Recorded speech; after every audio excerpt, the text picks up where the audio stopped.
dambudziko rangu rakatanga inini mwana wangu ari mucheche, ari mudiki, ndisingatomboziva kuti nechirwere cheHIV. Ndopachakatanga pandazisiwa nemurume kusvika pari zvino so. Asi kukiriniki ndaimboenda naye wano kuti kamboti mhopo muruko, asi ndakazozviona kuti hazvisiwa movha. Ndamboenda naye kiriniki bvadzi mawanzi kusvika pari zvino so, kana mari yekumubatsira kuti ndiendeso kiriniki ndandisina. Kusvika pari zvino so ndozvosvika kunhongo waona umwe vanhu vakandinhonga kuti endei naye koofeya, nokuti kozi ndanga ndisina munhu anondibatsira. Kana chandinombowana kwandiri kwacho ndinomboendawo mari icho zvokuwanawo bhagidhi chete dzinongwa kana kutorishaya tichitogara nenzara nenyaya yekurwara. Saka ndikukumbirawo rubatsiro kwamuri imimi vanhu mandionawo nhasi, ndisingazivi kuti munondibatsirawo sei. Ndashupika naye mwana ane 13 years kusvika pari zvino so, ndichishupika naye. Anga akura sei mwana pamakatanga kuona? Anga ane 2 months dzekuberekerwa ndakamuona nazvo. Pamadii vandamboenda naye kukiriniki ndichiti pamwe amheno kapundu imhopo. Vandasvika kukiriniki kwekweyo vanzi pamwe imhopo tichamurapa. Kusvikawo baba wacho aparadzika, nokuti akaparadzika ane 3 months dzekuberekerwa. Kusvika pari zvino so iye ane 13 years. Hakuna munhu akumbondibatsirawo kuti ndiende naye kukiriniki. Shungu dziripo, asi kuenda kukiriniki unenge uchida kunzi mwana ndabhadhariwo. Saka mari yacho imini hapana kwandinombokwanisa kuiwana, nokuti kushanda kwacho ndikoko kungoshupikira kuenda mari icho. Saka mukuti mawatsaya mwana ararama nawo kubva ane 2 months kusvika pari zvino?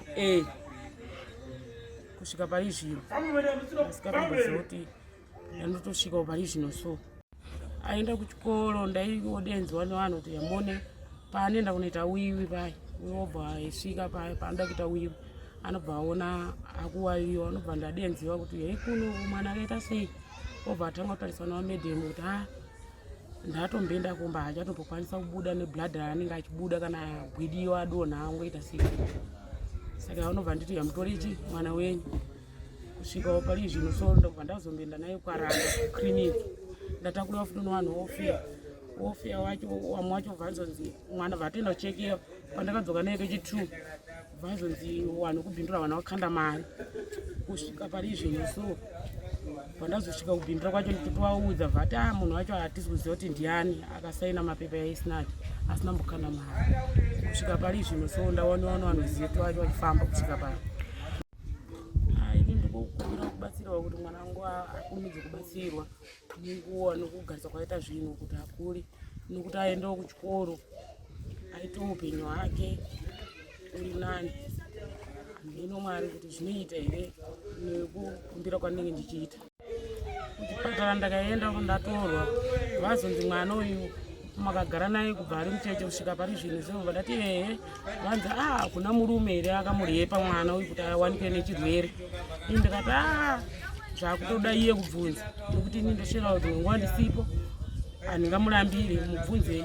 Ivo bvamubvunza bvazomuona bvanzi ini handambobvira ndarepewa kana kuita sei. Ndakangokurawo ndichizvionawo zviripo kusvikawo pari nhasi.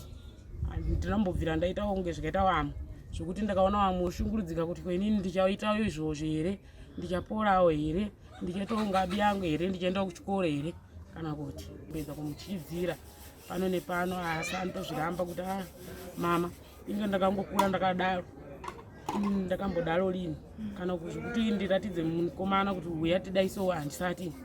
Kana wane nharo ndaanditore inonzi test aone kuti ndakarara nevarume, handisati ndatomborara nemurume.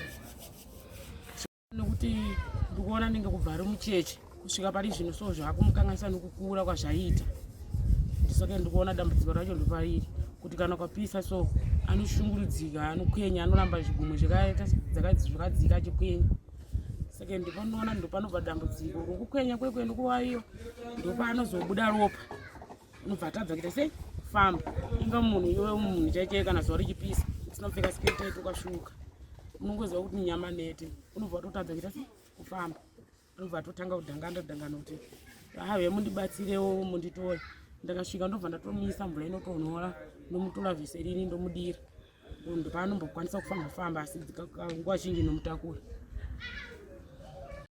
kukura kwachene kwanguva zvichimuwawa achikwenya achiburitsa ropa tichimboedza chida chiti pamwe tichimboedza kutsvaga mushonga mapiritsi tichiti pamwe zvinonyarara kuzosvika awanikwawo nevamwe wezetu wacho achifamba kusvika wanditi uyai nemwana kopi kofeya kunoko musi friday ndikokuya kwandakaita akatondiona ndinaye ndichishupikawo kudaro ndichida vheserini kana kuti perfume kuitira kuti kana zuva richifamba siwane takauya ndinobatsirwa nechida nesauti yemagodo yanondomudira nebhetadhini kuti zvinatse kubuda kawema kuti munhu atondoona kuzviura kuti nyudzi dzinyanye kumuteera maningi. Saka vamwe vanomugamuchira sei shamwari dzake vemudhuze? Anototamba naye nokuti anotonatsa kuziva kuti anomwa mapiritsi eHIV, anototambawo nevamwe vanomwa atambe nevasina asingamwi nekuti panoenda kutora mishonga yavo anotombofundisiwa kuti musasekane musaite manisei nemanesi. Saka vatojairira ndivo vanhu vataura vavo vanotamba navo vanomwawo mishonga asi anongoshamisika naye kuti kaumbedu sei akadai isusu tisina kuita tisina kudaro. Saka iye anotouya kumba achindibvunza kuti mama inini ndichatoitawo kunge zvakaita Clara kana kuti Kero ndichiti naMwari zvinogona kuita mwanangu usatomboti kubata-bata zvinge zvangu izvi hazvikuzoiwa ndobva ndati chirwere chinguva chiripo unoona mumwe munhu akaremara mumwe anopenga mumwe anoita sei. Saka iwe usatomboshungurudzira nezvakawanda zvichapera. Kuchipatara kwacho inini ndakangouya bva handichizvopa akazvitarisa bva hatizvo zvichabatsirika zvanyorwa kudhara nechiremba kuti munozoya September asi inini maonero yangu inini ndakati pamwe ndikati ngwapikisa sevanhu wari ndiwanditakura kuya neni kunoko kuti adema ndichekerawo mwana wangu ndakacha kuti vanozondindiona yaamai ndisavatakura kuti tovaratidze rodi dzodzi wozonditi muchekei. Saka ndanga ndichitocha kusvika ndangotetekerawo zuva rakandudza kuti muzouya. Rakura sei dambudziko iri pari nhasi? Rakura zvisingaiti pane 13 years idzodzi dzatokwanisawo. Saka zvamira sei pakuwanda kwawo nepakukura kwawo maWhatsApp? Rukura zvekuti kana mukamutarisa imimi kana mukatosvika kumba munobatikana